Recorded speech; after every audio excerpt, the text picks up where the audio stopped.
नमस्कार, heart attack Bharat देख रहे हैं आप। मैं हूं दिवाकर विक्रम सिंह। आखिरकार प्रधानमंत्री नरेंद्र मोदी के मणिपुर दौरे के बाद राहुल गांधी ने एक प्रतिक्रिया दे ही दी। हालांकि मैं राहुल गांधी के वक्तव्यों या उनके बयानों पर आजकल जिक्र ज़्यादा करता नहीं, क्योंकि एक डिस्ट्रक्टिव पॉलिटिक्स को एक्टिव पॉलिटिक्स का एक बड़ा आधार बनाने का जो प्रयोग उन्होंने 11 साढ़े 11 सालों में किया है, अब वो एक तरीके से इस्टेब्लिश्ड स्थिति में उसको ले आकर के खड़ा कर चुके हैं, क्योंकि वो जो बोलते हैं उस पर चर्चा ज़्यादा होती है। स्वाभाविक भी है, इस समय तो वो लीडर ऑफ अपोजिशन भी हैं, लेकिन वास्तव में अराजकता को किस तरीके से लोकतंत्र के दायरे में बहुत अच्छी तरीके से एक स्थापित विपक्ष का एक प्रमुख आधार बनाया जा सकता है, ये राहुल गांधी ने किया है। और इसलिए राहुल गांधी को अक्सर जो लोग संबोधित करते हैं जिस नाम या उपनाम से, हालांकि मैं ऐसे शब्दों का इस्तेमाल कभी नहीं किया और न करता हूं, लेकिन इतना ज़रूर कहता हूं कि राहुल गांधी अब बहुत कुछ सोचकर ऐसा करते हैं जहां कंस्ट्रक्शन कम डिस्ट्रक्शन ज़्यादा है। और नेपाल के घटनाओं का जिक्र अखिलेश यादव कुछ कर तो रहे हैं, राहुल गांधी अभी नहीं बोल रहे हैं, लेकिन अखिलेश यादव कुछ कहते हुए पाए जा रहे हैं, तो इसके मतलब और मायने है कि वो विपक्ष के एक नेता की जो बात होती है वो कर रहे हैं। लेकिन राहुल गांधी कुछ नहीं बोल रहे हैं, तो थोड़ा सा देश को सावधान होने की ज़रूरत है, क्योंकि मुद्दे के रूप में वो कुछ ऐसी बात जब नहीं कर रहे होते हैं तो कुछ बहुत बड़ा करने का प्लान करते हैं। और इसीलिए इसको अदरवाइज न लिया जाए। कभी कभी इस डिस्ट्रक्टिव पॉलिटिक्स में जो प्रयोग वो करते हैं वो एक नोटोरियस माइंडसेट की झलक दिखाता है। ऐसा उन्हें नहीं करना चाहिए, क्योंकि ये देश न नेपाल है, न बांग्लादेश है और न श्रीलंका है। क्योंकि यहाँ ये दिखता है कि इस देश के लिए सरकारें, जिसमें विपक्ष की भी है, वो एक ऐसे माहौल में आगे बढ़ रही हैं या काम करती हुई दिख रही हैं जो उन्हें करना चाहिए। हमारी अपेक्षाएं ज़्यादा हैं, उस अपेक्षा पर अभी सरकारों को खरा उतरना है। लेकिन इसका मतलब नहीं कि नेपाल, बांग्लादेश या श्रीलंका की स्थिति आ जाए। और इस स्थिति को जो बनाने की कोशिश कर रहा है, उन नेताओं को भी समझना होगा कि उनके ऊपर व्यक्तिगत तौर पर भ्रष्टाचार के कितने आरोप हैं, और उसमें से कुछ तो अभी बाकायदा आप कह सकते हैं कानूनी रूप से मिली सुविधा के कारण जेल से बाहर हैं। ये एक बहुत बड़ा सवाल है। और इसलिए अगर नेपाल, श्रीलंका या बांग्लादेश का जिक्र किया जा रहा है तो लोग वो सोचें कि यहां पर करप्शन एक मुद्दा है, और जिनके खिलाफ लोगों की नाराजगी, जेनजी से लेकर के और जेनजी से आगे के स्तर तक की नाराजगी, मैं तीनों देशों के संदर्भ में कह रहा हूं, वहां नेताओं के भ्रष्ट आचरण का मुद्दा है। इसलिए बिहार, उत्तर प्रदेश और केंद्र में बैठे वो विपक्ष के नेता जो इस समय डायरेक्ट इनडायरेक्ट तरीके से नेपाल की स्थिति के बारे में बता रहे हैं, वो जरा ये बताएं और ये सोचें कि उन पर क्या क्या आरोप हैं। और इस आरोप को जनता बहुत ध्यान में रख रही है, और इसीलिए जिस आरोप के कारण वो बहुत ज्यादा मुश्किल की स्थिति में पड़ सकते हैं, मैं बार बार ये कह रहा हूं कि कानून के आधार पर भी अगर थोड़ी सी स्ट्रिक्टनेस हुई तो वो जेल में होंगे। पैरोल पे कुछ लोग रिहा हैं, कुछ लोगों को सुविधा दी गई है कि वो रिहा रहें, मतलब जेल से बाहर रहें।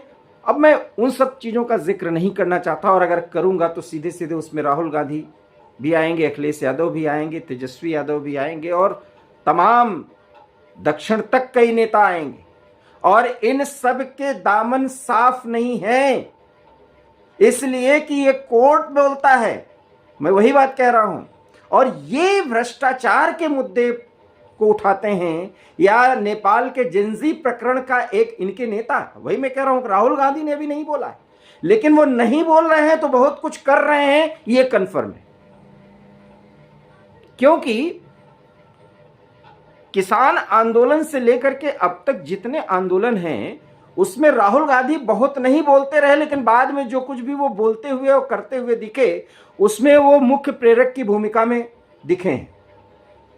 और जब वो विदेश यात्रा करके लौटते हैं और बहुत शांत रह करके कुछ बोलते हैं तो इसका मतलब समझा जा सकता है। लेकिन वोट चोरी का मुद्दा अभी वो उठा रहे हैं, जो एक इतना सतही मुद्दा है कि लगता है कि राहुल गांधी यहीं से अब अनर्गल प्रलाप इस तरह के मुद्दों को उठा करके नहीं करेंगे। और ये बात, ये वीडियो याद रखिएगा, कमेंट भी करिएगा। आज मैं ये बात कह रहा हूं क्योंकि बिहार का चुनाव राहुल गांधी के कारण तेजस्वी यादव हारने जा रहे हैं, ये तो तय मान लीजिए।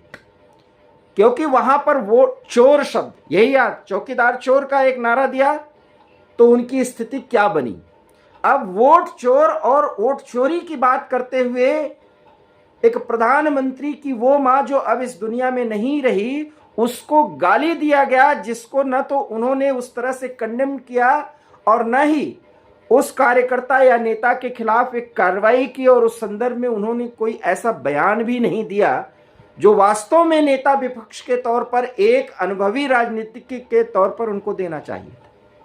और इसलिए मैं ये बात स्पष्ट कह दूं, बिहार चुनाव की तो अभी घोषणा भी नहीं हुई, लेकिन बिहार की राजनीति को मैं बेहतर तरीके से समझ सकता हूं, इसलिए क्योंकि मैं उत्तर प्रदेश का रहने वाला हूं और पूर्वी उत्तर प्रदेश का रहने वाला हूं, जहां बिहार का और बिहार के लोगों से बहुत बेहतर कांटेक्ट रहा करता है।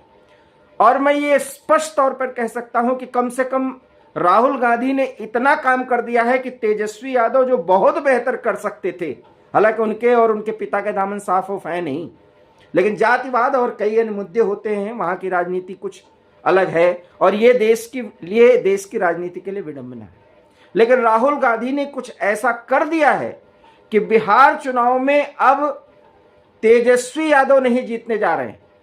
मैं वहां इंडिया अलायंस शब्द ही नहीं इस्तेमाल कर रहा हूं, क्योंकि जो कुछ भी है वहां पर राष्ट्रीय जनता दल है और उसके नेता तेजस्वी यादव हैं। बल्कि मुझे तो ऐसा लगता है कि अब लालू यादव वो इतने घाघ नेता हैं कि वो तेजस्वी यादव को ये सलाह दे सकते हैं कि राहुल गांधी को बिहार न आने के लिए पॉजिटिव तरीके से मना लिया जाए या समझा दिया जाए। ये आप देख लीजिएगा आने वाले समय में। बिहार की राजनीति पे मैं अभी इतना बोल भी नहीं रहा हूं, लेकिन चूंकि नेपाल के बाद की स्थिति पर इन्हीं पार्टियों के नेता कुछ कमेंट करते हुए दिखाई दे रहे हैं, जिसमें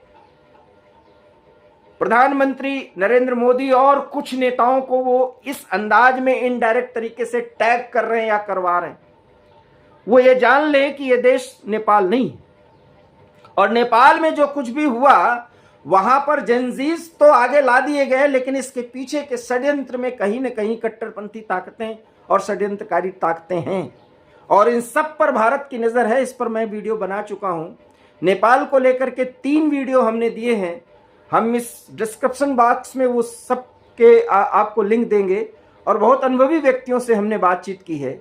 इतना जरूर है कि नेपाल में घटनाक्रम के बाद जो कार्यवाहक प्रधानमंत्री बनी है सुशीला कार्की, और जिनका भी एक व्यक्तित्व विकास का संस्कार है, वाराणसी से ही है, और संयोग देखिए कि उसी वाराणसी संसदीय क्षेत्र का नेतृत्व करते हैं प्रधानमंत्री। हालांकि वो तो देश का नेतृत्व कर रहे हैं, लेकिन जिस अंदाज में मणिपुर पहुंचे और मणिपुर के लोगों ने उनका स्वागत किया, इतना जरूर है कि 2023 के बाद अब गए राहुल गांधी ये कहते हैं कि प्रधानमंत्री ने बहुत देर कर दी, मुझे इस पे आपत्ति नहीं, लेकिन उनके द्वारा उनके साथ कुछ नेता या सहयोगी दल के नेता जिस तरीके से मणिपुर, नेपाल और जम्मू कश्मीर में यूथ को एक अनर्गल प्रलाप के माध्यम से सड़क पर उतारने की कवायद कर रहे हैं, यकीन मानिए ये दांव उनके लिए उल्टा पड़ जाएगा। क्योंकि बात अभी मणिपुर से शुरू हुई है, अभी तो दिवाली और नवरात्र और दिवाली तक कई ऐसे फैसले लिए जाने वाले हैं जो देश के आम लोगों के लिए बहुत मुफीद होंगे। और उस स्थिति में नेपाल के घटनाक्रम की चर्चा करके इस देश में अनर्गल प्रलाप किया जाए मुद्दों को उठाने के नाम पर, ये राहुल गांधी के अतिवादी राजनीति की वो अति होगी जिसमें उन्हें शायद ये संदेश दिया जाएगा कि उन्हें संयमित व्यवहार करना चाहिए, अन्यथा वो देश के लिए एक बहुत बड़ा बोझ बनते जाएंगे।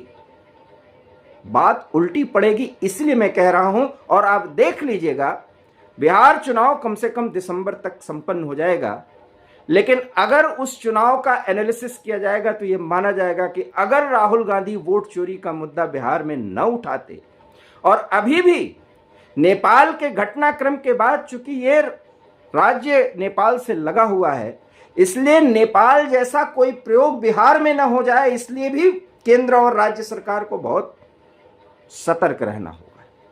क्योंकि जब राहुल गांधी बहुत चुप रहें और उन मुद्दों से बिल्कुल अपना ध्यान हटाता हुआ दिखाएं, तो वो एक बहुत बड़ी रचना या योजना बना रहे होते हैं और इस दुष्चक्र में वो फंसने जा रहे हैं, ये तय मान लीजिए। क्योंकि वोट चोरी के बाद जो रिजल्ट बिहार का आएगा, मुझे ऐसा लगता है कि इंडी अलायंस के गठबंधन के कुछ नेता शायद अब उन्हें ये कहें कि राहुल गांधी को सिर्फ कांग्रेस पार्टी के बारे में सोचना चाहिए, समूचे विपक्ष के नेतृत्व की बात ज़्यादा वो ध्यान न दें, तो विपक्ष मजबूत हो सकता है। और मजबूत विपक्ष लोकतंत्र के लिए भी जरूरी है, क्योंकि गलत समय पर गलत मुद्दे के आधार पर जिस तरीके से नफरत की वो राजनीति जो एक पीएम के खिलाफ अतिवादिता के स्तर पर ले जा सकती है, ये इस देश में अभी भी लोगों को पसंद नहीं आ रहा है। और शायद राहुल गांधी अभी तक ये समझ नहीं पाए हैं। इसलिए मणिपुर दौरे पर उनसे एक मुद्दा तो छिन गया, इसलिए वोट चोरी का मुद्दा और वोट चोरी के नाम पर बिहार की राजनीति को थोड़ा सा गर्म करने की कवायद, नेपाल से उसको जोड़ने की कोशिश में एक लीड कर सकते हैं राहुल गांधी। उसका साथ विपक्ष के कुछ नेता तो दे सकते हैं, लेकिन शायद यही उनकी राजनीति की, इस तरह की राजनीति की एक बड़ी सीमा रेखा खींच दी जाएगी। क्योंकि बिहार का चुनाव, मैं फिर कह रहा हूं, राहुल गांधी ने तेजस्वी यादव को हरा दिया है। आप हमारी बात से सहमत हों न हों, एक बार विचार जरूर करिएगा, कमेंट करिएगा। वीडियो अच्छा लगा हो न लगा हो, लेकिन हो सके तो इसे शेयर भी कर दीजिएगा। हमारे चैनल हार्ट ऑफ भारत को अगर सब्सक्राइब न किए हो तो कर लीजिएगा। बहुत बहुत धन्यवाद। नमस्कार।